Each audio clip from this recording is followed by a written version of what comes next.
Hi friends, అందరికీ good morning. వీళ్ళకైతే నిన్న మొన్న కలర్ డ్రెస్ వేసుకోపోయారు. ఈరోజు అయితే యూనిఫామ్ వేసుకోవాలి, మళ్ళీ 2 జుట్లు తప్పదిగా. ఇప్పుడైతే పనులకు మాకైతే అన్నం వండేసిన, పప్పు అయితే అయ్యింది. ఇక మేమైతే చాయ్ తాగుతున్నాము. ఇక జుట్లు వేసి బట్టలు విండేసి బాసందం అయితే మళ్ళీ పనుల కాడికి పోవాలి. అక్కడ దూరం కదా, దూరం అంటే ఏం దూరం కదా, దగ్గరనే. పని అయితే అయిపోయేది, కాకపోతే వాళ్ళు ఒకరోజు వస్తారు, ఒకరోజు వస్తలేరు. వీళ్ళు వస్తే రేపు రారు, రేపు వస్తే ఎల్లుండి రారు. అట్లని బాధ. మళ్ళీ ఒకటి ఏంటంటే వాళ్ళు సన్న బియ్యం తినమంటే తినమంటారు. మళ్ళీ వాళ్ళకి మాకు అవి కొన్ని కొన్ని కలిపి వండుతున్నా పోనీలే అని. ఇక వాళ్ళు పెరుగు పప్పే తింటారు.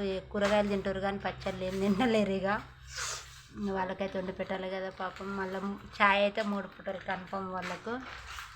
అక్కడ పోయినాక వీడియో తీస్తా. బాయ్. మా వీడియో నచ్చితే లైక్ చేయండి, షేర్ చేయండి, కామెంట్ బాక్స్లో కామెంట్ పెట్టండి ఫ్రెండ్స్. ఎక్కడ దాకా